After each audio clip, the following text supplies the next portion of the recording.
and we are on round two. So I want to thank Jesse Ray for sponsoring the show today. I'm your host, Mike Pombero, and we also got my man right up here. We got Yeah, Jason this Bourelly. Hanks and Bourelly. Thank you, Mr. Ray, Jesse Ray, for sponsoring this show and Virtual Fight Tour. Let's do some predictions, huh? Yes, absolutely. We're hoping that we can get Jesse on a little bit later, but for right now, we want to get right into the fights. So, wow, it looks like We're gonna start with this one. it looks. Uh, if I'm not mistaken, it looks like you want to start with the first the main fight of the night. He wants to get right into it. So, did you want to go ahead and go first since I introduced the show? Wow. Yeah, I'll go. I'll go. Go, go for it, sir. So you go ahead. This is. I'm surprised he wants to jump right into this one, but let's do it. Yes. Glad though. I'm glad because this was a hard one, and what can I say? Listen, uh, Jack Felton versus Bailey Murphy. So last time I was talking about who's gonna be the next, and that's like uh, who's gonna be the one who's dominating. I know that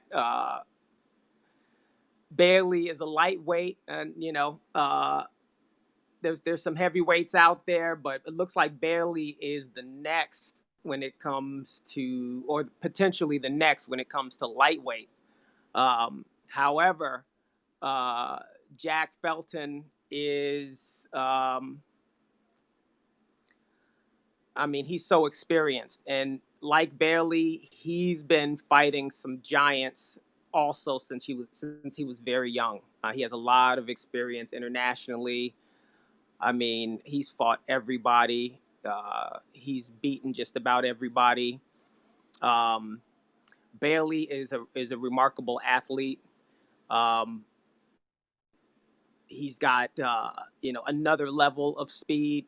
He's got like the next, you know, Have uh, you sparred with him? You were saying that he's really fast, so I'm assuming the you next sparred. wave of pure speed and athleticism. He's smart. He can do he can punch and kick. Um, this one, and Jack is a great fighter. Favorite, maybe one of my favorite. Um, Bailey has got a little bit of an edge in speed, and he has proven himself on the big stage, both domestically and internationally. Um, so I've got to say we got to make way for the next. I'm going to say Bailey's going to take this fight, even though uh, I mean Jack is amazing. Quick, What can I say? hey, quick. But he's in another point in his life. He's got a wife. He's got children. He's got a family. And I know that when you're Bailey's age, you can dedicate more time to the sport. You're a little hungrier, and he's got the athletic edge right now. So, as much as I don't want to, I'm gonna have to give this one to Bailey Murphy. Nice. Hey, so Jason, real quick, have you sparred with him? Because you had mentioned that he's really fast. Yes, See, I that's a did total. spar. What's that? And how did you feel with him? Obviously, because you sparred with a lot of great people. How did you I feel when you? I felt I was not this was my first time sparring in several months, and I wasn't in great condition. I was very tired. I felt okay at certain parts. I knew that I wasn't in condition to really compare my fighting ability to his. If I was in condition, to be a little different.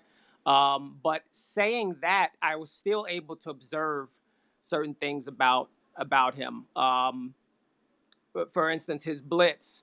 I couldn't believe how quickly he got to me, and I tried to time it. I realized that I had to be, twice as far away to catch Absolutely. him with a defensive kick than normal. He's got incredible reach. His reach is really, he's got like that, uh, perfect, fighters extended reach. Like for his height, he's got much, kind of like Tony Young. He's got incredible reach, and he's on a roll. He's on a roll. He's got momentum right now, and you know, I fought Jack when Jack was 11, and Jack was hitting me with some. He hit me with a back fist that rang my ear when he was 11. You know, so I know that Jack at 19 or 20 or 25, that's a different type of hunger, and also the time to dedicate to uh, the sport, and Bailey's reaching his peak right now. So that's hey, All right. Well, here's the, my two. Here's my I don't think many people are going to doubt who I'm going to go with, obviously, but hopefully I didn't lose Jason. I kind of think I don't see Jason there, but that's all right. It's my turn, anyways. So listen, so Bailey Murphy, 5'10, Jack Felton, 5'10, uh, Bailey Murphy, 19, Jack Felton, 32. That's obviously going to be a big edge for Bailey when it comes to youth, speed. Um, the ability to recharge in between rounds, the ability to keep that energy and apply pressure. They're both the same weight, but Jack is a man, and we all know about man strength. And I feel that Jack's going to be able to push him around. But let me just break down Bailey. Predominantly, he's a right leg fighter. G-Force, by the way, we got to give them credit because that's who he fights for. He's athletic, amazingly fast. We've already said this, and a couple of things that he has an advantage besides being young. He doesn't have to fly. He's hungry. He's got a chip on his shoulder because I've been hearing him talk lately about, and Jason mentioned this about him being the next. And I don't think he likes to think that he's the next. He's already won some grands and he feels that his time is now and he's here. He's not an intimidated fighter. He's been competing for a long time. He's seen a lot of top level fighters. So I know he's not going to be giving Jack any respect. He's going to go hard at him. We talked about it. He's got a great blitz. He's got a great fade. He's light on his toes. He likes to keep that hand out in front. He uses that hand to probe. He'll use it to check to kind of maintain his distance. He'll also use it to step in on people real quick. That's part of his timing as well as his athleticism and his speed. And he doesn't get discouraged, and he does have great athletic ability. So besides punching, he can kick. I mean, he does a lot of. He's very versatile. He does a lot of different things. The other thing I wanted to talk about is Jack. We're going to talk about Jack real quick. We all know he's savvy. He's a veteran. He's been around. He's fought some of the best guys. Something about Jack that he does really well is that he fakes. He likes to fake. He fakes in order to close the gap. He fakes in order to get people to react, to get out of position. Um, He'll fake with his feet to put your hands in a spot to create an opening. He loves to push with the leg. He pushes with the leg to keep people off balance. I know this because I spar with Jack all the time. And even though I weigh probably 15, 20 pounds heavier than him, he pushes me around with his sidekick. And every time I'm off balance, he's right there. So again, you got speed and you got the veteranship. You got a guy that's been there. And Jack fights great offensive, but he's also known as a very great defensive fighter. He's got the great counter body. He's got a great fadeaway sidekick. And I'm not taking nothing away from Bailey because he's got that too. The one thing that I think Jack's going to have is the experience. We all know this. Bailey's going to have the youth. He has to travel. So obviously jet lag is going to be part of it. Age is part of it. Like Jason was saying, his family. So what type of commitments, what does he have on his plate? What's he going to be ability to do to train? But I know Jack's not going to go out there to be a stepping stone to anybody. I know he's going to try to do his best to control the distance. I think for me, what Jack needs to do, utilize the ring. He needs to set up his attacks. He needs to keep Bailey on his heels, keep him guessing. When Bailey does press, he's got to make sure he's controlling the distance, giving himself enough distance to have time to counter the techniques. Now, I don't want to just say about Jack because, for me, Bailey's got to do the opposite. He's got to put the pressure on Jack. He's got to tire Jack out. He's got to realize that Jack's an older guy. I don't think that means his conditioning's bad, but just like when people were talking about how he lost to Elijah, I think that factored in because he's an older guy. Remember how many fights you got to do, teams, individuals, open weight. If he does 2 weight classes, and recovery is not the same. So for someone like Bailey Murphy, I think he can do a tournament like that and still look fresh by the end of the event. Where Jack, I think what you saw, and Elijah as well, he looked fast at the end of the event. Jack, being an older guy, I think the one thing that he doesn't have the ability, and what starts to happen when you're 30, you don't have the ability to recoup as fast.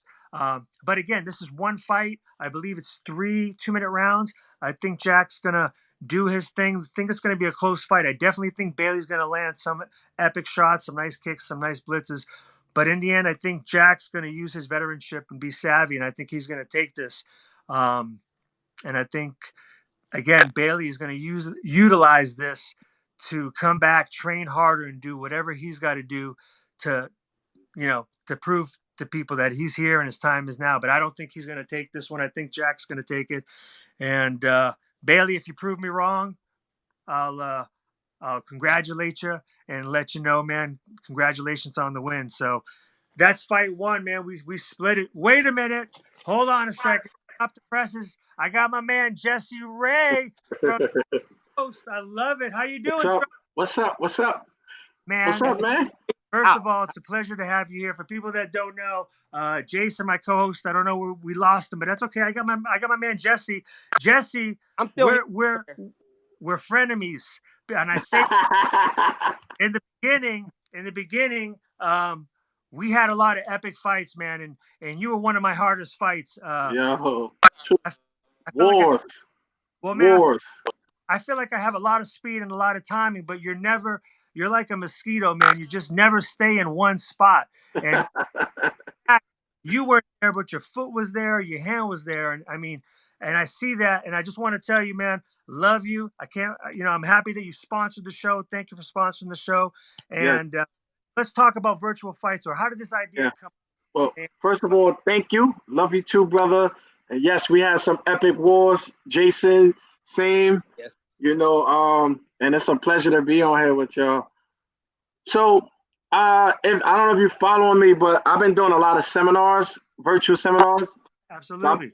yeah, I've been pumping those out like left and right. And during the quarantine pandemic, and my friend Gene gave me a call, Gene Claude, and he asked me about yo, I should host a fight in his school and stuff like that. And I was like, man, you crazy? It's Corona, it's pandemic.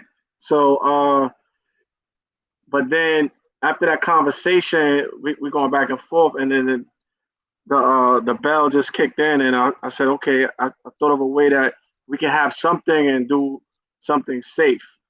And then right there, man, the idea started with Gene. I just took it and ran with it.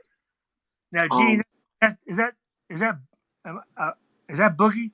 Am I Great wrong? Was he idea. no, nicknamed no, Boogie? no, no. So Boogie is Gene too, but it's Gene Claude. They from the same camp, Gotcha. same camp.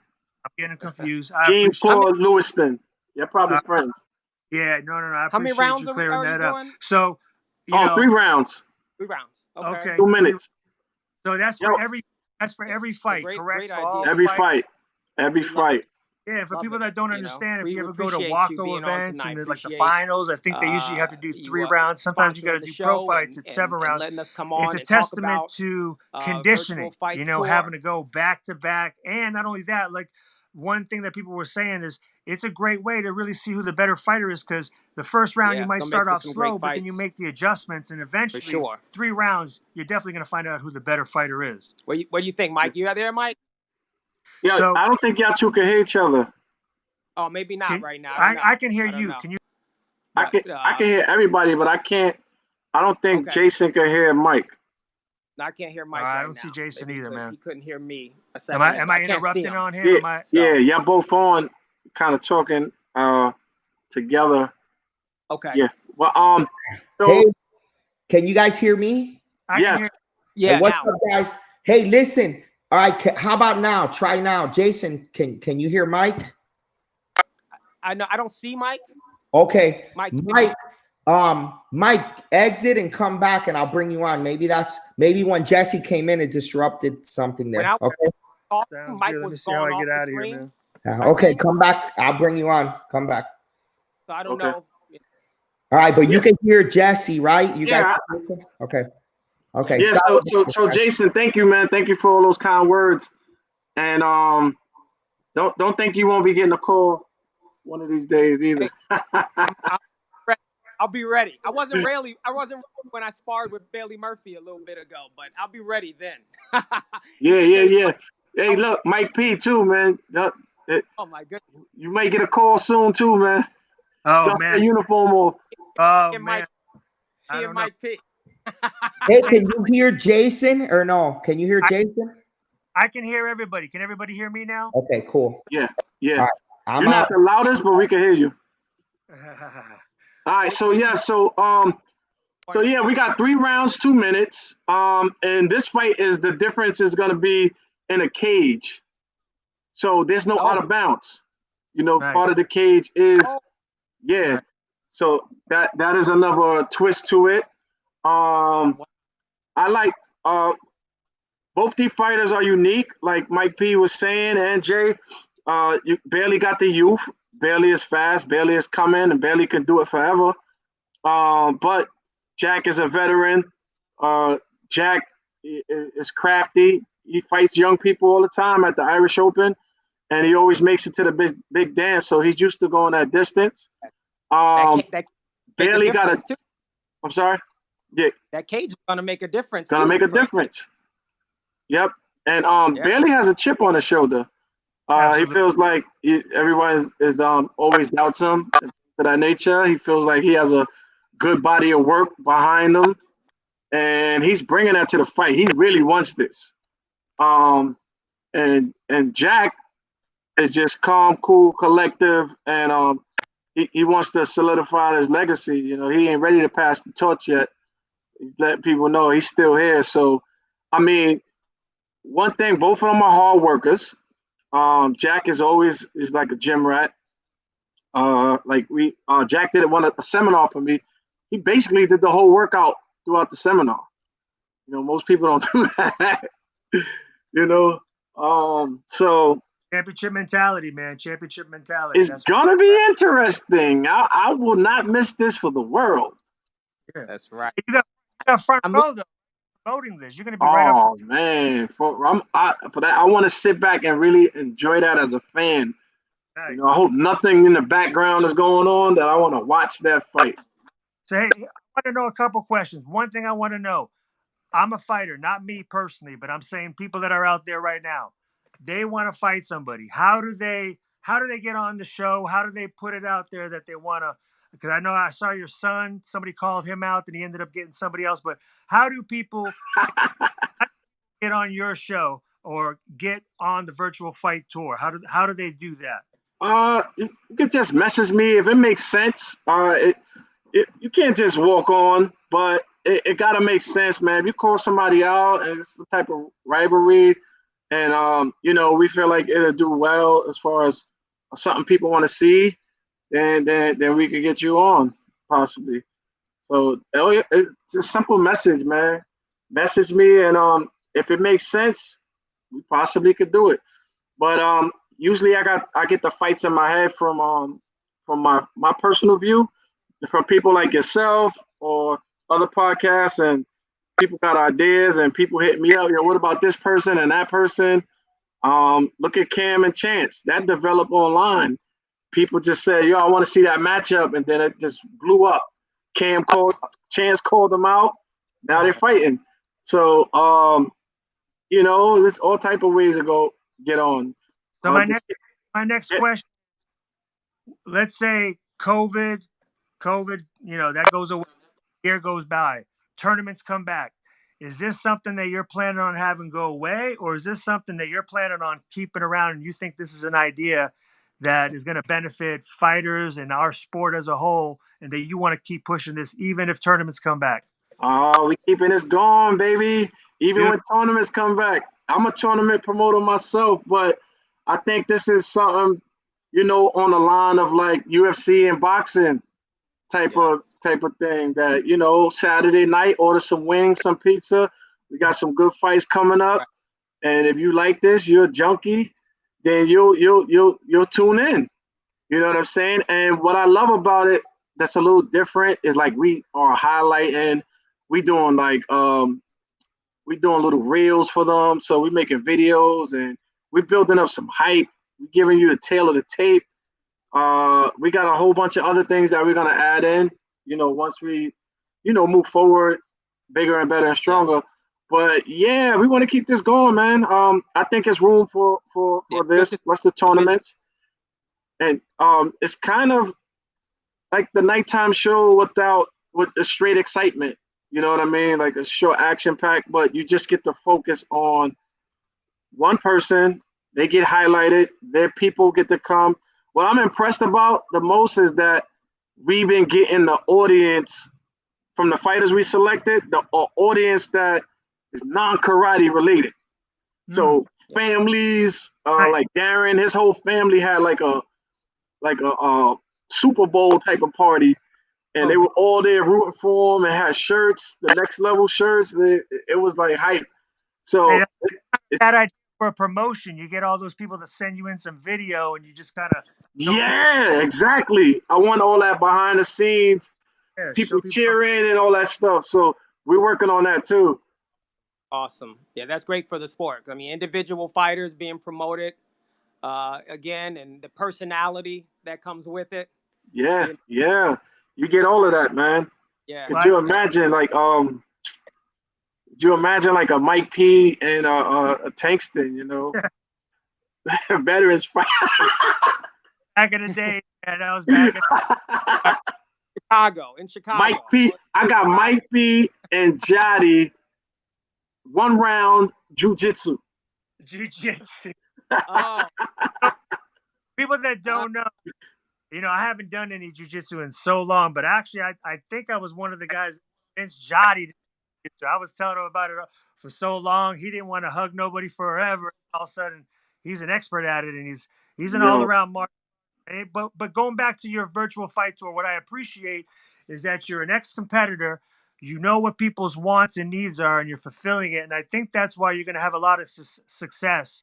And I think you're doing the right thing. You're picking out the right referees. Um, you're highlighting competitors, and you're not allowing people to fall through the cracks, and you're giving people what they want. If they want to see this person fight this person, well, why beat around the bush?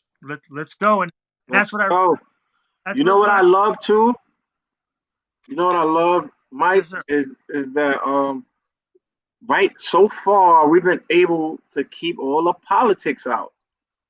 All the politics, maybe a team politics, coach politics, or yeah, who's behind you, or none of that stuff has mattered for this so far. That's And what I want to keep it like that. now right. I did you had some kind of rules or penalties for coaches, and I was going to ask you about this because now I love Joey Greenhall, but he's got at least what 3 fighters on the card, and I heard that there's no cussing, and I'm from the East Coast, and I know that like cuss words are like the is it like I'm like so. Do we think Joey Greenhall will be the first one to Get kicked out. to get the card? Taking nothing away from him. I know Yeah, he's a respectful guy, but I'm just wondering, yeah. man, flip one of these times. Oh, He always got potential to get kicked out. You have a penalty card. You have a card that you put up when Yeah, so we got that from soccer.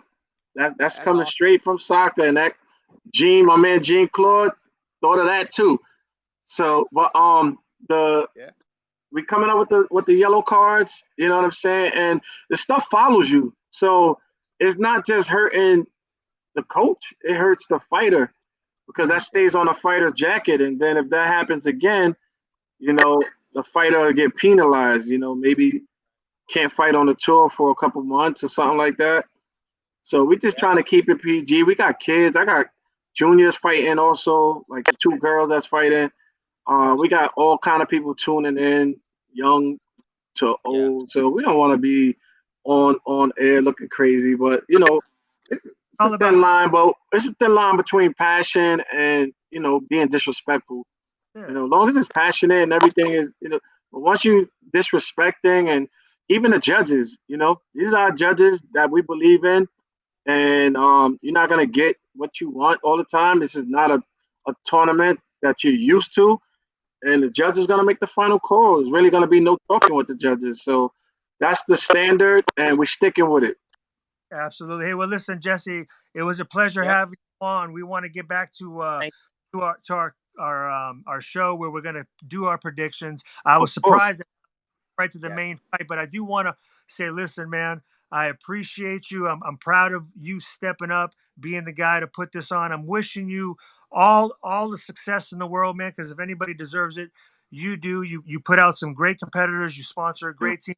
A lot of things for a lot of people. Not only were you a great competitor, but I see you on this promotion. I see big things for you. So again, Yo, thank Mike.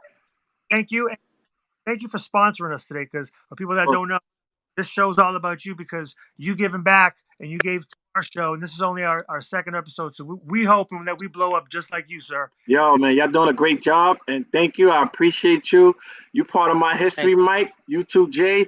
Jay, you know thank how I you, feel about you, man. Always kept it sir. 100. And before I leave, let Appreciate me you. just say, Yaskar and Java, that's going to be off the hook fight. Anthony Merricks and Brandon, that's going to be a backyard brawl. That's going down, you know. And the girls, Sabia, a lot of people don't know her. Fireworks. Hey, Emma, she's a New England queen. The whole card is lit. But yo, fellas, thank you for having me, man. I appreciate Thank, y'all. thank you so much. Appreciate it. all right. So hey, listen, I let you go the first time. Let me go on this one right here. But listen, I got notes because I don't want to talk bad, but I was supposed to get a teleprompter. I'm just joking. I'm just joking, Alex. But seriously, here we got Backdrop. Second, let me. we got All right. we got two phenomenal guys here. These guys have a lot of history. El Java, I've seen him on different types of teams. He's been all over the world, competed, and not only competed as a competitor, but has been successful and won in a lot of events all over the place. Yoskar, he's a guy that back in 2003, I believe, in Ocean State, we did a Waco team fight challenge against him and Team Venezuela, which was Team Legend. And this guy's been around forever. He's been battling people. So these guys got a lot of history. These guys have a lot of experience. So I'm going to start off with El Java. He's right leg forward, very light. I mean, for his age, he looks 15, 20 years younger when he's out there doing his thing. He's got a phenomenal blitz. He likes to step in on people. Um, he likes to use his lead leg sidekick to push people around and then catch up to him and follow up. So he likes to do that to close the distance. He likes to push people around. I see him also throw combinations. He's also great at evading. People forget that he has a great fadeaway kick, or if people run in at him, he'll just stand his ground and just kind of pop you in the face. Right leg forward. I believe I'm not sure his age. I'm gonna guess like for him. Sorry. Yes, he's probably like mid 40s. He's got to be my age. Oh, Java, New York, and he also represents Team USA. So when we're talking about Yoskar, he's from Venezuela, but now I believe he's out in Florida. This guy, I've seen him kick from both sides, but predominantly he likes to kick with a right leg forward. Now his leg is really rubbery. He's one of those type of guys that likes to kind of sputter his leg out, get you to reach, get you to move, put you right in range, and then smack you with that foot. Another thing, though, I did notice again, he kicks both sides, but I've noticed that when he switches to his left side forward, that's when he likes to throw his check body punch. So I thought he was a little bit predictable when he was doing that. And I noticed that he does that when he gets tired. Because Jason, you're a kicker. You kick. You got to be in phenomenal shape. And then when you get older, even when you're in phenomenal shape, man, it's your conditioning's got to be on point. Got to be like the Energizer Bunny. So again, these guys have a lot of experience. I think both these guys are amazing fighters. I think this one's going to be real close. This one could go overtime. I mean, I could see both of these guys winning. For me, Uh, if we're going with, if we're gonna go with El Java, I've seen him fight when he's patient and he's moving around and he's setting things up and he's a smart fighter. He's a hard guy to beat, even against younger people. But the other thing I do see him sometimes do is sometimes he gets a little bit frustrated. He'll start winding up. Um, he'll start, instead of setting things up, he'll just say, you know what, I'm coming at you. I don't care what you're throwing at me. So that's one thing I think he's gonna have to watch out for. He's gonna have to make sure that he doesn't get impatient. I think against Yoskar, because he's a kicker and because he gets tired, he's gonna have to utilize his footwork, stay out of range, make Yoskar miss, and after that, he's gonna have to make him pay when he drops his foot. Or he can throw the counter kick as well. Another thing I think he's going to need to do is stay right in that range where he's just outside the foot and force Yoskar to kick. Because I think if Yoskar takes a break, I think he's going to be able to kick all 3 rounds. But I think if El Java presses, a lot of fakes, good footwork, makes Yoskar kick a lot, he can get this guy tired, see him switch, and then just kind of put it on him. But Yoskar, on the other hand, he's going to have to control the distance. For me, for this guy to win the fight against El Java, if El Java is too close or too far, it's going to be a long night for Yoskar. I mean, he's going to have to be like Goldilocks. He's going to have to be just right. When El Java presses, he's going to have to either side kick to keep him at bay, or he's going to have to work his way around and move around the ring. And we heard it's a cage. So if you get backed up, that's going to be an El Java. That's going to be a point for him. I'm telling you right now. He loves the press. He loves to put that high kick up. He likes to keep that hands up. So if Yoskar doesn't put himself in a good position when he moves back, when he feels like he's pressed, he's going to be in trouble. And vice versa. He's going to have to watch out when he's reaching for El Java. He can't just throw kicks at him. For me, he's going to have to be patient, wait for El Java to fake. Then he's going to have to throw his kicks, because if El Java is just bouncing and he throws his kick, El Java can just start moving around, make him miss, and tire him out. And then once he's tired, make him pay. By the way, that was one of my secrets with you. When I knew you were out of shape, I would do my best to kind of 30 seconds, 45 seconds, pump as hard as I could as you, try to tire you out, and then try to second part of the fight. And I think Yoskar, that's the thing. He's a kicker. I think he can control distance. He's got this fight. I think El Java, if he's patient, I think, and works his footwork, he can win this. Now, who am I going to take? You know what? I'm going to have to go, and it's funny. El Java's from New York. I think he can win this fight, but I think because Yoskar is going to land 2-point kicks, I think that's going to be the difference. I think if he lands 3 or 4 kicks, you're talking about 6 or 8 points. Not that El Java doesn't score points with his feet, but predominantly he likes to punch in the face. He likes to be up on you and put his hands on you. Again, not that he won't kick, but I think that Yoskar only kicks. I mean, mostly, like I said, unless he switches to the left foot. So for me, I think Yoskar is going to land the kicks, get up on the points. He's going to have to get on his bike when he's tired and try to keep El Java at bay with side kicks. Because if not, like I said, El Java start to catch up. But I think he's going to stay just ahead enough. I think this is going to be a close fight. And I think Yoskar takes the win. And that's my piece. Let's hear what you got, my man. Well, yeah, I remember that getting me tired thing, like the last time we matched up. It was like, he's tired. Don't let him take the break. I remember. Listen, that's something that we have to deal with as kickers. If you have a ring that's big, like a Waco ring, you better be in shape.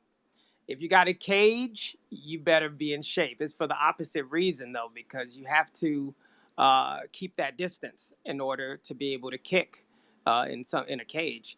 If the ring is big, like a Waco ring, you just have to be able to cut the person off. And either way, you're throwing 100 kicks around, maybe. Or if you're really patient, just kicking at the right time if the ring's too big. But anyway, this is in a cage.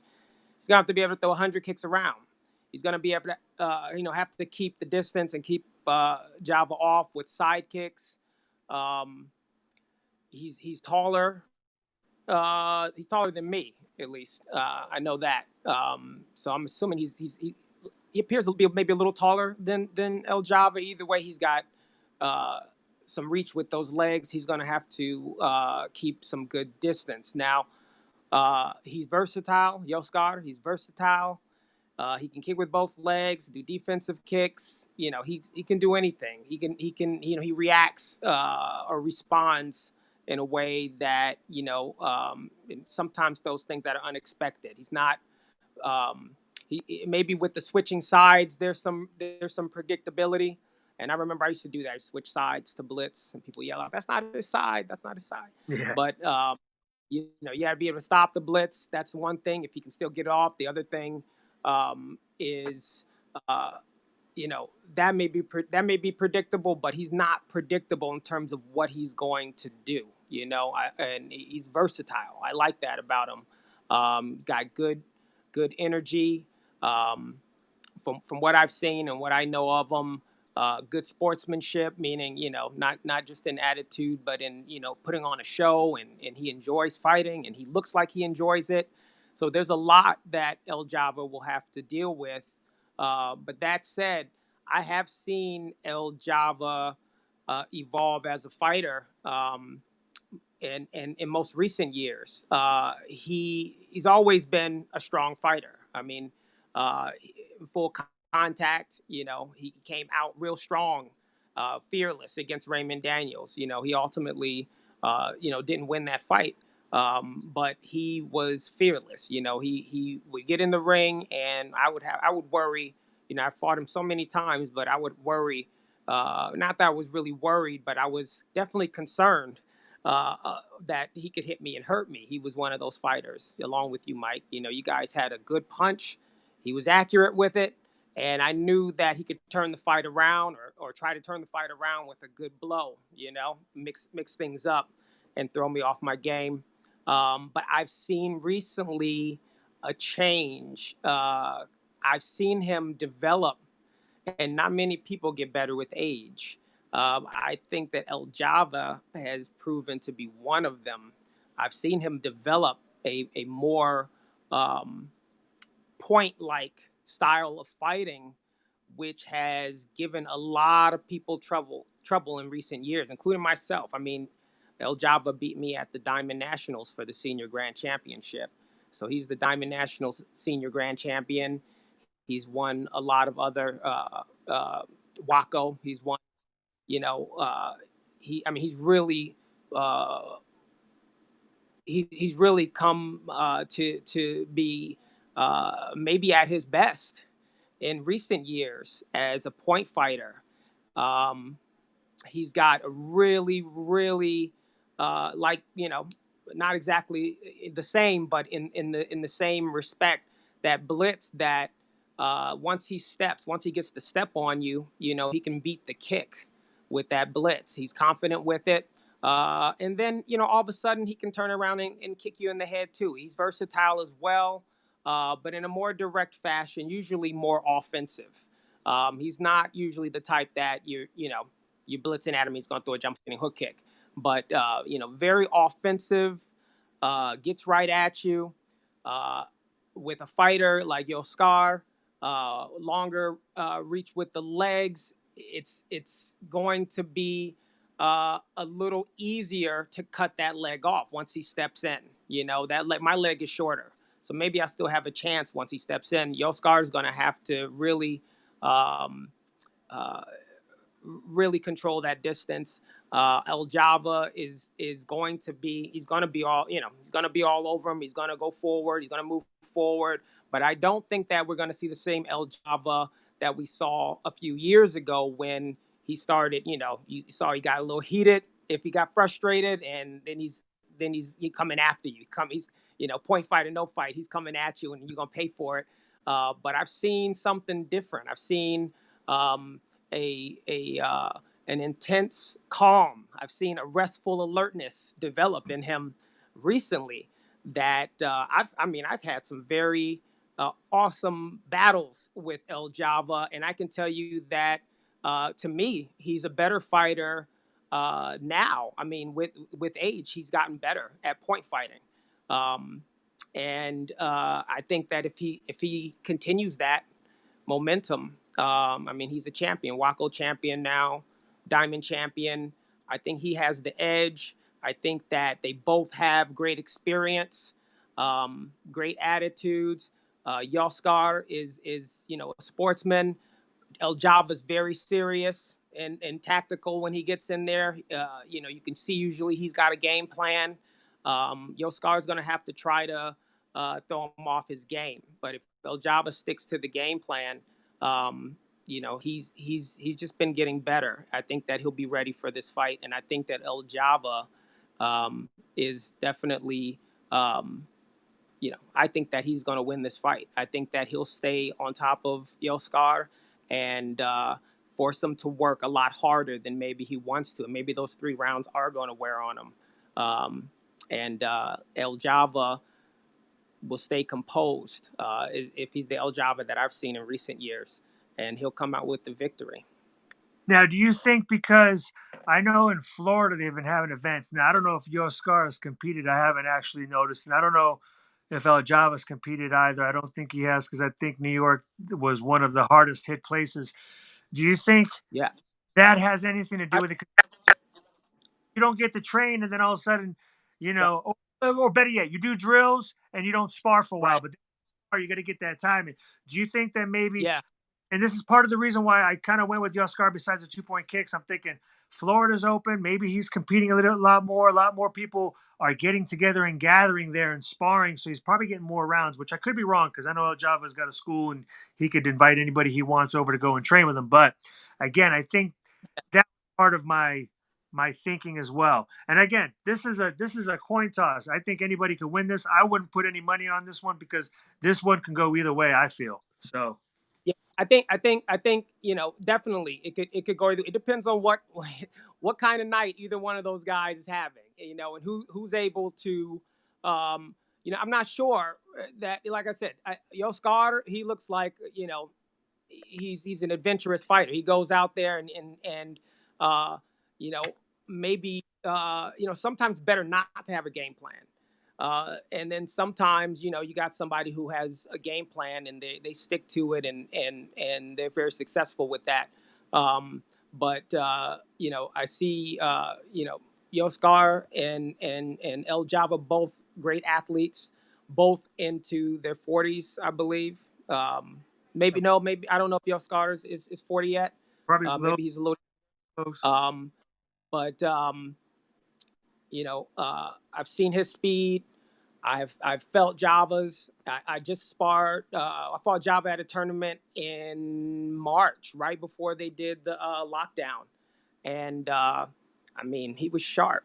He was Nice. sharp. I fought him right after that in January, and like I said, he seems to have developed to another level. And like I said, most people don't get better with age. I think my dad had some success like that in his 40s. He fought Wow. Jose Pacheco. He was like Absolutely. 46, that and had some success. And I'm looking at El Java and I'm seeing that. I'm seeing somebody who has developed more point fighting skills and you know kind of crafted his game a little bit better in certain areas and calmer. And he's always had the tools, but now he's using them in a way that he could only get better. I think you're seeing something that we don't get to see much in the sport. So I definitely think that's an underrated fight, and I'm looking forward to that one just as much as I'm looking forward to Jack. But we got this next fight that we're going to talk about here. We got Emma Cullinan against Sabia Sabrine. I went first this time, so I'll let you go ahead and go first on this one, man. So let's have you crack at it. So let's see what you got to say. all right, Emma and Sabia. Okay, I don't know either one of these women too well, but what I do know is that it seems that Emma may have the edge in tournament experience, and I don't know if that's 100% accurate, but from the research that I've done, she seems to have a little bit of edge and experience. Um, she does form. She's a good athlete. She kicks and punches. She's looks like her training is very looks like we see people doing a drill, and then you see people you see somebody act out the drill when they're sparring. It's like, clockwork. It's like, you say go and boom, and everything is very crisp and polished. Um, Sabia, I've seen a little bit of her, and she is one of those fighters that, you know, probably has a signature move. Um, she does some things that you don't normally see. Just from what I've seen, very little. She doesn't seem as though she is. How can I say this?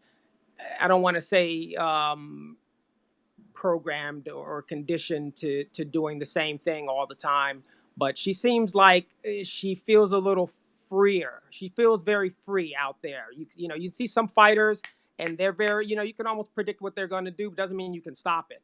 But it's body punch, kick, body punch, or side kick, body punch. You see like the same thing. Sabia looks like she might have some tricks up her sleeve as an athlete and as a fighter. Um, that said, I don't know if she has the experience. Emma has to take the step out of her kick. She is very talented. Absolutely. That step against a Keith McKinley student who I've seen. I've seen Sabia work on her kicks, and I've seen her doing. I've seen her, fighting at a tournament, and seen that she does not have that step in her kick. So if you're looking at somebody who steps when they kick, and somebody who it just flows with that kick, when they kick, you know who's going to have the edge. Um, However, uh, Emma seems to have the experience. She seems to have done a little bit more fighting. We've seen her more. Sabia is going to have one thing that uh, maybe the atmosphere. I don't know how the atmosphere is going to affect her. When a fighter is used to the atmosphere, they can, they feel a little bit more at home. Sabia, I haven't seen her a lot, so I don't know how she's going to respond to the atmosphere. She does have a lot of very good fighters at her gym as well. I mean, people who come out to tournaments and and they surprise people, top name fighters. Um, but with the information that I have, and the research that I've done, like I said, the being an event, having uh, an individual fight, a challenge match at a big event. This is going to be a different type of pressure. Can Sabia deliver on that day? And I don't know. I haven't seen enough of her. Emma, I've seen that she's experienced, and that she is not afraid, and that she probably won't back down, and she looks pretty comfortable. She looks very comfortable at the tournament. So, with the information I have, I would pick Emma to win this fight. But Sabia might come out, and if she could come out and have an upset. She looks very good. She's very polished.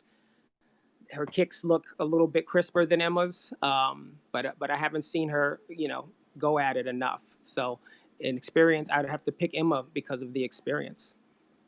Well, this is what I got to say. First of all, I got Emma. She's next level.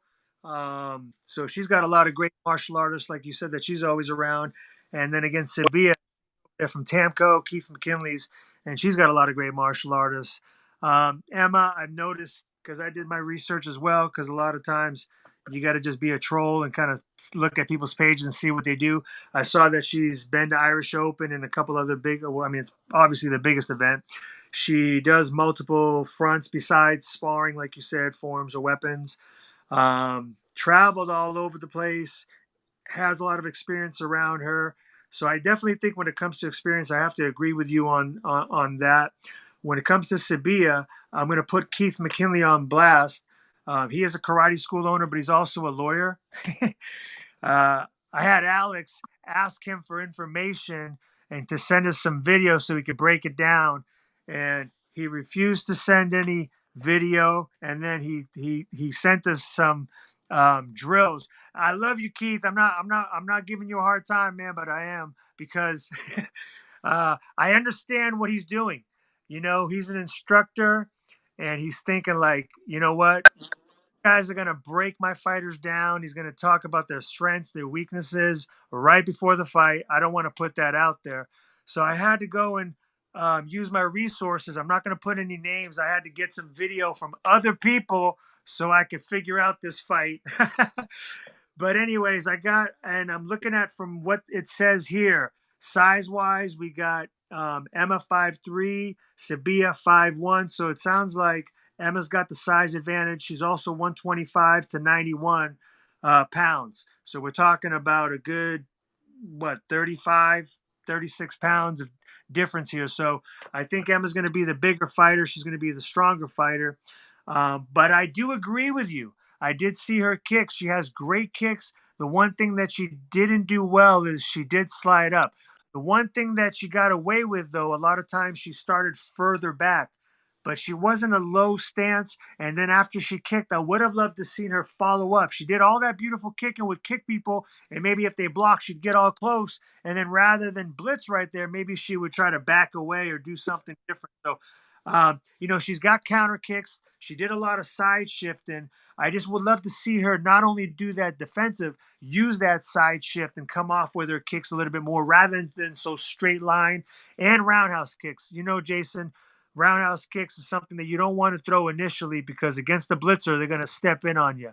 The one thing I did notice about Sabia, again, coming from Tamco, coming from Keith McKinley School, I don't even have to look at video of her. I already know she's going to be a great kicker. I mean, anybody that comes out of there, they kick. I mean, that's Keith's thing, and all his students are replicas of him. But I also did notice she likes to throw a good defensive body. She does like to throw a good offensive body. So she's going to be lighter. She's going to be faster. The question is she going to be able to time and step in on Emma?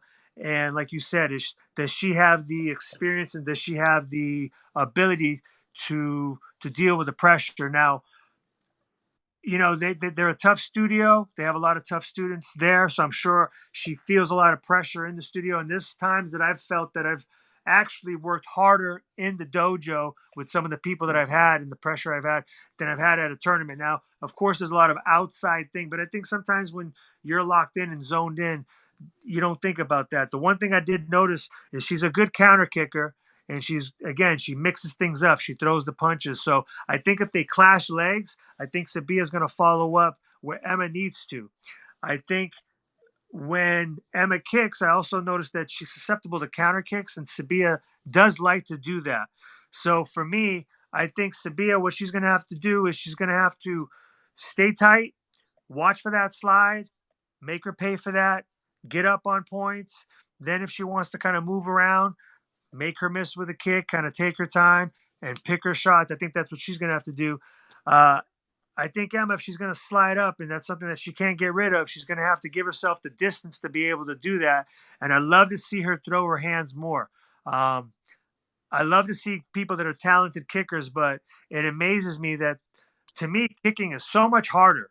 I mean, I feel like to be able to have the flexibility, the strength, the balance to do that, you just got to blitz. It's just repetition. You just got to do it over and over. To me, it's about repetition and not worried about getting sidekicked.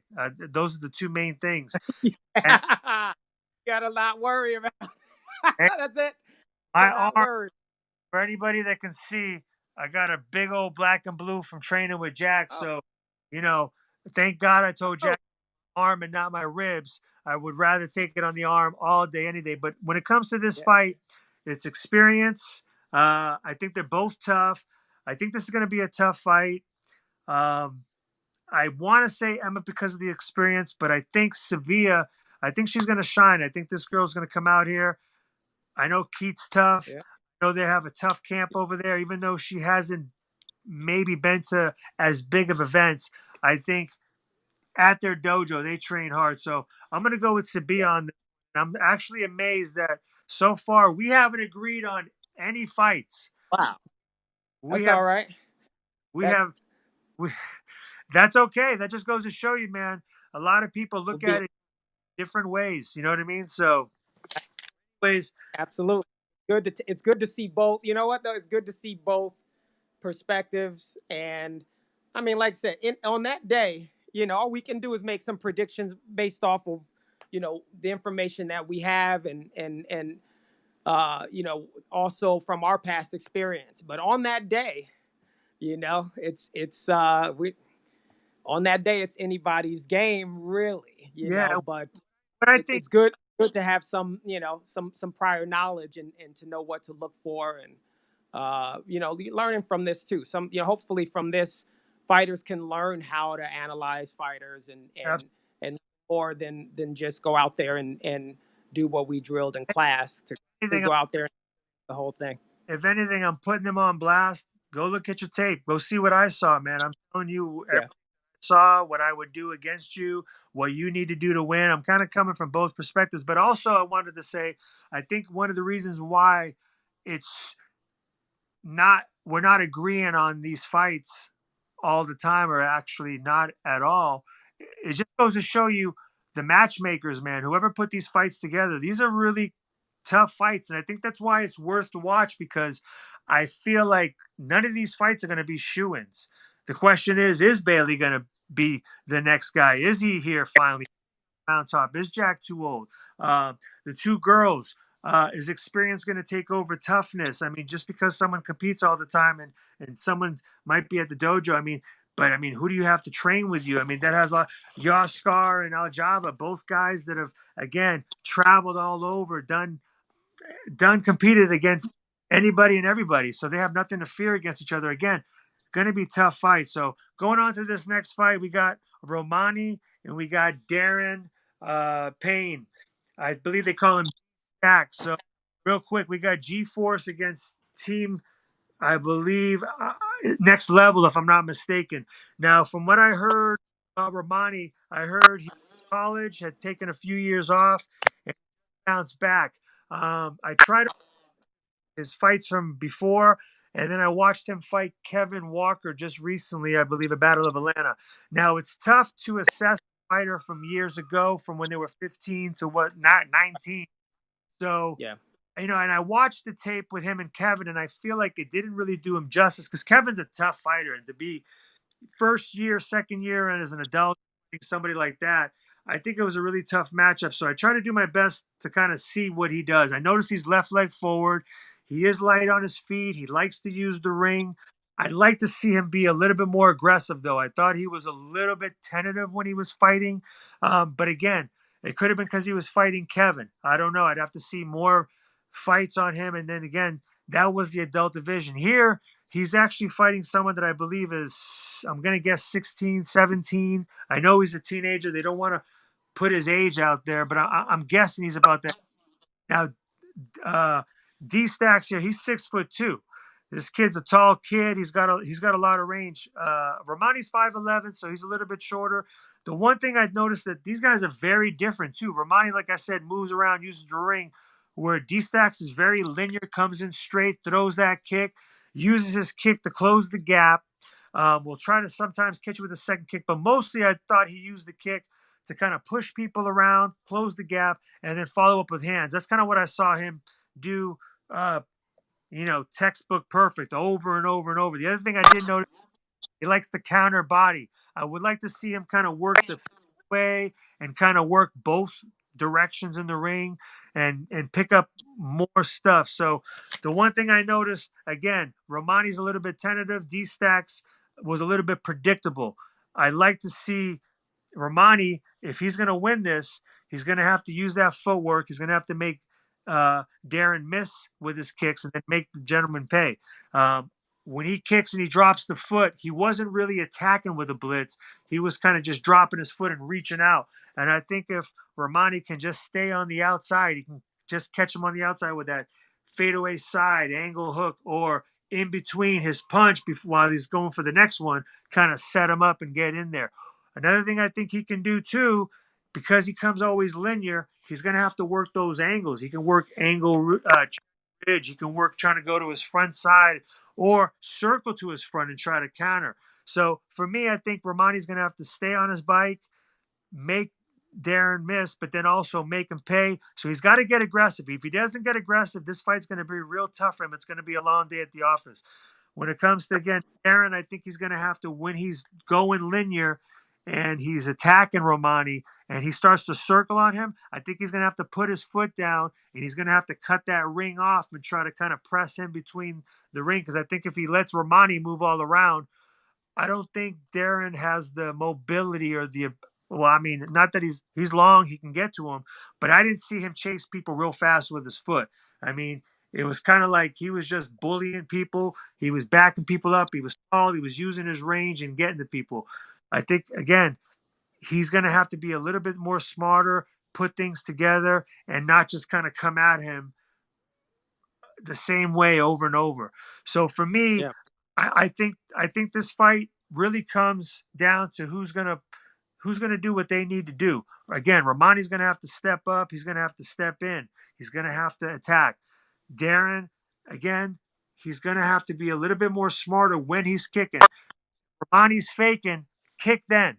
Don't just kick the kick and close the gap because it's going to be a long day. You're going to be missing. You're going to be kicking the air, and then you're going to be caught after. So, for me, I'm going to have to say I think Romani from G-Force is going to take this, but I think this is going to be a close fight. I think Darren's probably going to hit Romani, kind of throw him off his game a little bit, but I think Romani gets back on his bike and starts catching him with shots, and ultimately takes the win. That's going to be my call on this fight. So go ahead, Jason. Wow. Yeah, I think, well said. You analyze that, the two fighters very well. I think that you're right. I think that, Romani is, he can't wait. He can't wait uh, and try to, play that chess match with blitzing or whatever with Mr. Payne. Bring the pain, right? Darren Payne. He can't wait on him. Uh, and also, if need be, he has to be ready to do some evasive footwork and counter off of that.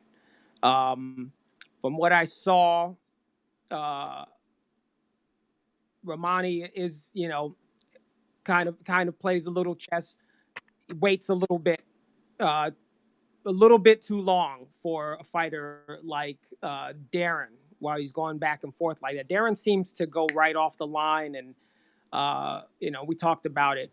Seeing somebody do a drill and then you watch him in the ring. There's no hesitation with his movement. He puts combinations together very smoothly, like they're one move. He doesn't hesitate. I don't know if he was pushing the person around or if it's like a I wouldn't say it's a bullying, but I'd say it's more just that he's aggressive, um, but linear. But both fighters, that's what from what I've seen from both fighters. I've seen a lot of linear fighting. I haven't seen either one of them. I haven't been able to find more on them in terms of fighting video, but I've seen a lot of linear fighting, just straight, just right, on one line, just going back and forth. So one of them is gonna have to change that up, or it's gonna be like a coin toss, right? Um, in that case, when it's a linear fight like that, Darren seems to have less hesitation. So he puts his combination together. Once he lifts that leg up and throws that hard side kick, he's got a nice side kick, and he's got a nice reverse punch. I used to tell my students, and I know a lot of people probably said the same thing. If you have a good side kick and a good reverse punch, that's a really good start to being a really good point fighter. A side kick and a reverse punch are very key techniques, and Darren's got both of them. I know that Mr. Romani used to do forms too. So he's got a lot of athletic ability. He throws a lot of different moves. That's going to be helpful to him. I'm sure that if he's still doing that, He's going to be in good shape, good physical conditioning. His technique looks a little crisper than Darren's, a little crisper with the technique. But I wish that 1 point fights, for me. You have to be first, So um, Romani seems to have crisp technique. His combinations, maybe don't flow as well as Darren's in that linear type of fight. Um, so they're gonna have to change. One of them's gonna have to change it up. So from what I've seen, with that style, Darren's going to have the edge. He definitely has. He has the height advantage. He throws the sidekick in a way that it doesn't give you a lot of time to come off the line on him. Sometimes even a little short sidekick, and he follows up immediately. Maybe Romani is going to put that footwork together and move around a little bit more and make Darren guess. But from what I've seen a couple fights recently from Atlanta with Romani, and seeing Darren fight a very, very good fighter up in Canada. Uh, I think that Darren is going to have the edge on this one. I didn't mean to disagree with you on that one. As soon as you said it, I said, "Oh, again." But I didn't mean to disagree with you. But Yes. I'm going to have Hey, to say that Darren seems like he doesn't have any hesitation. Um, he has an attitude that fits the occasion. So is Romani going to rise to the occasion? That's going to be the question. So my pick is going to be Darren on that one, hey, Darren Payne. it's okay, man. We all got a different horse, man, in the race, and that's good. Hey, at It least is good. they all got someone going for them, and Yeah, and if both of us go for one person, hopefully that'll motivate the other person to shut us up and make us feel like we're wrong. absolutely, And absolutely. one thing I did want to mention is I saw Ronald George mention that he's learning just from kind of how we how fights. I wanted to thank you, brother, for watching and for backing us Yes, up, sir. supporting the show, and make sure you let people. Thank you. Yeah, and make sure you contact Jesse Ray, because I know there's plenty of people that you. Well, he just fought in the first one, if I'm not mistaken. Him and Kevin had an awesome fight, so I know they'll probably invite him back to get back in there.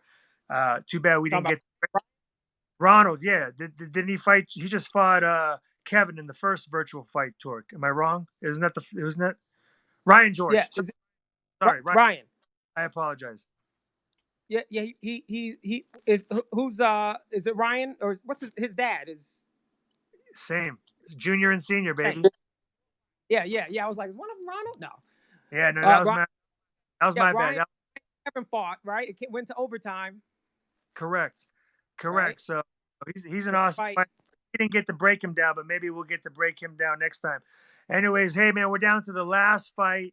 We got Anthony Merricks against Brandon Bilal. Did you want to go ahead and start off on this one since I did the last one first, sir? Sure. Did you do the last one first?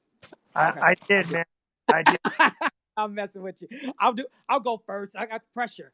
I like it when you go first because you I'll go. speak so eloquent. I'll go You know? first if you want. It don't I, bother. I, I got it. I'll do it. I'll do it. I'm ready. I'm ready. I'm ready. This is a tough one. This is a tough one. All right. So, thanks, Mike. First of all, Brandon. Brandon is he's an impressive fighter. I haven't seen as much of him as I've seen of Anthony throughout the years. I've seen Anthony grow up, but Brandon, he kind of caught my eye. I didn't really know who he was until just maybe 3 years ago or so. And he's just one of those people. When you see somebody grow up, it's one thing and they impress you. But when somebody catches your eye, and you're like, "Whoa, who's that?" Like, man, who's that guy? Brandon's that guy, and he's impressive on many levels. Um, I've gotten a chance to fight him just recently, last year, and you know impressed me in the ring just like he impressed me when I was watching him. Anthony Merrick's. I feel like I've been fighting him since he was just getting into the adult division, and he's one that I've seen grow to the point where I'm coming to get you. You the guy now, but I'm young and I'm coming to get you. I'm coming after your title, and I've been able to hands on witness how Anthony has developed into a very good fighter and champion. Um, and this matchup is kind of like the others.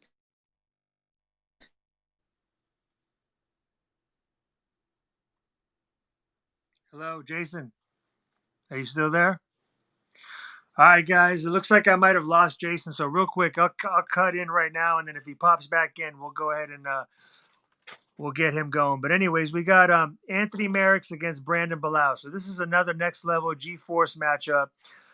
Starting with Brandon, he's a right leg forward, light on his feet. The one thing that I notice is he kind of circles to his front a lot, which is not very typical. A lot of fighters like to bounce, and when they bounce, they tend to kind of circle to their back.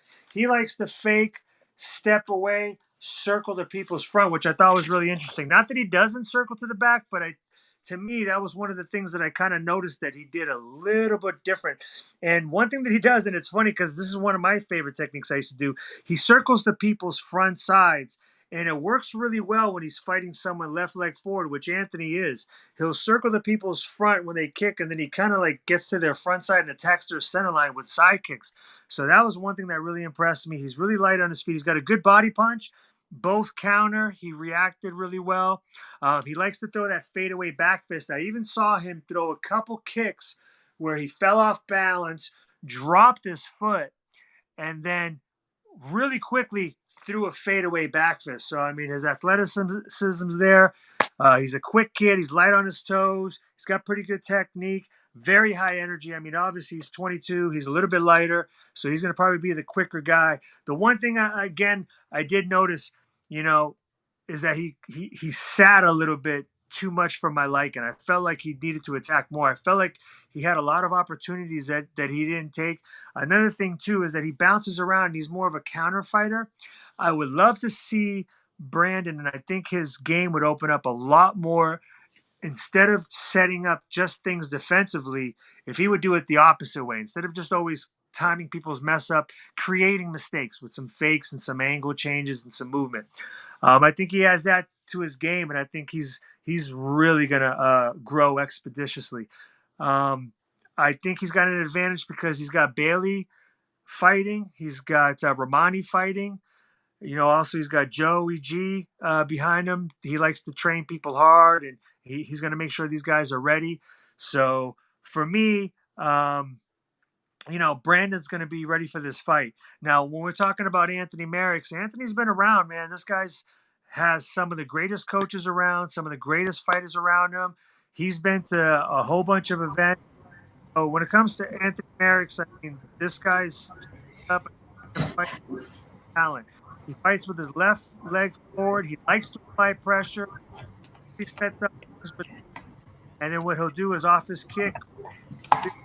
The big guy, he's agile, he's quick. He'll throw a second or third kick, or he'll use that to close the distance, follow up. And again, like most fighters, he'll also use it to kind of get you off balance and then kind of hit you. Now, one thing I notice about Anthony, he's fighting real well. He's light on his toes. He's moving around, and he looks like a light fighter, even though he's I saw 200. So, for me, 220 and 175, yeah. Brandon. So for me, if Anthony Merrick stays light on his toes and doesn't get tired, I think that's going to be the difference in the fight. Because the one thing I do notice is sometimes he'll get flat-footed. Now I don't know if he just forgets to bounce and that's why he gets flat-footed, or if the reason why he gets flat-footed is maybe internally he's running out of wind and he's trying to kind of like catch his breath. I noticed that he'll do that. He'll kind of get up on points. He'll take a break. Fighters will get back. Maybe he'll get down on points, and then he'll all of a sudden get re-energized and get this spike. So for me, I think if Anthony's going to win this fight, he needs to apply pressure on Brandon. He needs to try to cut the ring off, press him against the cage, and score those points, either kicks or punches. I think another thing he's going to need to do, he's going to need to set him up. He's going to need to work footwork. And I know that Brandon's a counter fighter, so when he's doing these setups, he needs to stay light and kind of work his angles, work his counters. Something that Jesse Ray and all those guys do, and he's from that camp, and I know he has the ability to do that, so he's going to have to stick to that. If Brandon wants to win this fight, and I think it's kind of really interesting how one's a left-footed fighter, which is Anthony, and Brandon's a right-legged fighter, and how he circles to the front. I think that if he uses that technique, keeps circling, I think he can keep Anthony at bay and land those kicks and kind of discourage him. The only thing I don't know is he going to be able to keep on landing that same shot, or is he going to be aggressive enough to keep scoring points? Because I know Ant, he's going to keep coming, regardless if he has those lulls. He'll come back and try to score those points. So for me, this fight's kind of up in the air on who again pushes what they got. But I think Anthony's the proven fighter. Am I on? Yeah, you're on. We can hear you. I'm almost done. I kind of jumped on because Where's Mike at? Oh, hold on, man. So check it out. So again, like I said, we got Anthony against. Am I on live? For me, I really think that. Anthony, oh yeah, Tanks and Jason, you're on. I guess you guys can't hear each other. Oh, okay. Sorry about that. I can hear Jason. We had a little. Oh, you can? You can hear Jason? Okay. Yeah, I can't hear him. Okay, look, Tank, Jason. When it's time, when he's done, then I'll let you know when to start talking. That way, you guys don't talk at the same time. Okay. Okay. Right.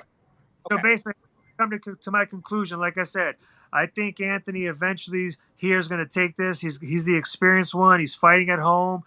He's got a lot of guys that both these guys got people in the camp, so that's great for both of them. So they're going to have a lot of great people to train. So this is going to be a good fight. But again, I don't think Brandon pulls the trigger enough to score enough points to walk away with this fight or have enough of a lead to not allow Anthony to keep kind of pushing him or closing the gap and getting to him. So for me, I think this is going to be a close fight, but I think Anthony's going to take this fight. So that's what I'm going with. That's what I'm sticking with. And Jason, let's hear what you got to say.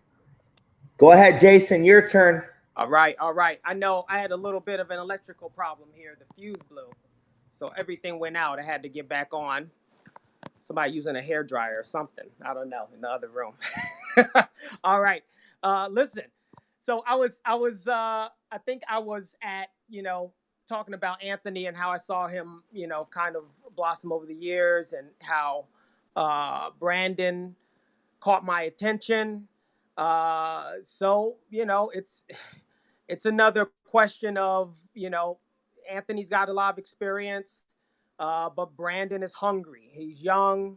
And I remember when Anthony was 22. But there's something you get between 22 and 29.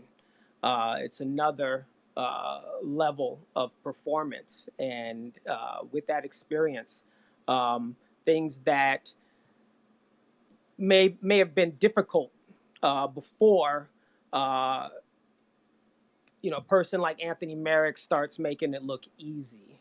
And that's when you really know that your skill has developed to a point where it's become more natural, So I still see Brandon trying a little, I don't want to say desperately at certain points in the fight. But he's working very hard for it, and that's good. He's got a good body punch. That becomes, seems like that becomes his go-to thing. Anthony is kind of built for that. If you want to match body punch, I think that, he's even the type of the guy, you might hit him with the first 4, then he'll hit you with the next 8. So, my experience with them, both in the ring and from watching them, Anthony kind of reminds me of El Jabba. He's kind of reached a new peak at this point in his life. He's gotten, better and better, fighting, better fighters and beating them, people who've given him trouble for years. He's starting to beat them um, at big events. He's showing up and he's winning. Um, Again, he's like a guy who can be down 4-0 and come back. Um, Brandon, uh, great timing, great point fighter. So far, I should say he's very good. He's proven to be great yet. That time will tell. But I'm sure great in spirit. He has a great spirit, great attitude, and still a little bit linear, a little bit predictable. Has not doesn't have the skill set that Anthony has. Anthony can start moving on you, doing that Jesse Ray type of footwork, and he could switch sides and become a different fighter. I've seen that with a lot of guys from his camp, with from his dojo, with Kodak, same thing. He switch sides, become a different fighter in the middle of the fight. And Smooth makes it look easy. Kind of wonder like, how do you do that? He makes it look kind of easy. But he's he loves to fight. If he's in good condition, because 3 rounds, that does make a difference. Um, I see Anthony having all the tools to win this one. I see Brandon uh, being a tough fight, and I see Brandon scoring a lot of. I've seen Brandon show up on occasion in some team fights where it was just yeah, he can show up. He'll show up, and he'll do well. Um, but a lot of close fights. I see Brandon in a lot of close fights as well. Um, I don't think he has the experience or the tool set that Anthony has. But again, is Anthony going to be in shape for 3 rounds? I don't know. Is Brandon going to be in shape for 3 rounds? I don't know. Uh, but round to round, I'd give the edge to Anthony Merrick's on this one. He just has too many tools. Um, Brandon, you know what Brandon's going to do. He does it well. Doesn't mean you can stop it. And he might have some new things up his sleeve, but he's pretty direct. He's pretty on top of it. Anthony gets might even get somebody frustrated in the middle of the fight because he's elusive, and he just does stuff to surprise you out of the blue. So I'm going for Anthony Merrick's on this one. Hey, can you hear me, Jason? Yes, yes.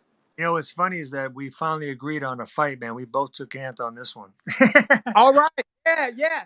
And it wasn't so it wasn't just trying to disagree with you. You see, because I didn't hear you when I cut off. Hey, uh, so Yeah. when I had Jesse Ray on earlier, I had a picture that I kind of was looking for everywhere because a long time ago I got my nose broken, and it was in U.S. Open. Oh man, I don't even know, 99 or something, and Yeah. he ended up breaking my nose, and I found the picture where my nose, and I got like my nose all filled with like paper Oh. from the time when he like kicked me, and my modeling career went out the window. Oh, you couldn't model that audition. You had to Dude, call off that audition. I had a job and it was over. No, but in all seriousness, That's some Jesse Ray, right? yeah, in all seriousness, I wanted to give him a hard time, but I totally forgot because it's hard to give the guy a hard time because he's trying to push this fight thing. We're fighters, so anybody that's a fighter trying to get fighters and highlight them, you got to love the guy. So for any of you guys that heard the show today, regardless if you liked our prediction or didn't, make sure you support Jesse Ray, support Virtual Fight Tour 2. It's coming up not this weekend, next weekend. My event text, I believe, how you get tickets to the show. If you missed the show, I missed the first show. I was in Palm Springs. I didn't have any Wi-Fi, but they're doing replays and he's giving bargains for it. So make sure you guys support these fighters, check them out. And not only that, but it should be an incentive for you guys to want to train harder so that way you can be on the show someday and get highlighted and That, get out. So that's right. Absolutely. I think that people watching it, they're gonna want to be. We talk about the next. They want to be the next, And this is a great way. There haven't been a lot of opportunities for individual fighters to shine, and this is one of them. So don't miss the ride. Don't miss the show. Check it out. I'm sure that we're going to see the best of these fighters. Hopefully we see something new. Hopefully we see some things we haven't seen before. When you're able to train for just one fight, that's a big difference. It's a big difference, Trust me, it's a big difference. So, we'll see the best of these guys, and some of them have something, they want to prove. Some of them are a little comfortable. We'll see that. We'll see that some are a little comfortable, and maybe afterward they'll say, "Oh man, I should have worked harder for this." But hopefully everybody comes with their with their best game, and we get to see a show. I think we will. We have very contrasting styles. I think that's why we disagreed on a lot of the fights, because the styles are so different between the fighters. You have like a kind of like a direct fighter versus a fighter who it has a little more angle, to them. But either one of those could win on any day. The atmosphere is going to definitely play a role in it. The experienced fighter is going to have the edge in that. But if the experienced fighter, sleeps on the up and coming, then we know how that works out. So. Absolutely. Hey, well, listen, this is our second week. I've had a lot of fun it up with you. Looking forward to Virtual Fight Tour again. Make sure you guys not only support their show, but check out our show. And hopefully someday we'll be breaking you guys down and letting you guys know if we were to fight you, how we would, or if I was that other person, how I'd fight you. So again, Jason, I wanted to just thank you for spending some time. Thank you. Hopefully people will keep supporting. So thanks again. Yeah. And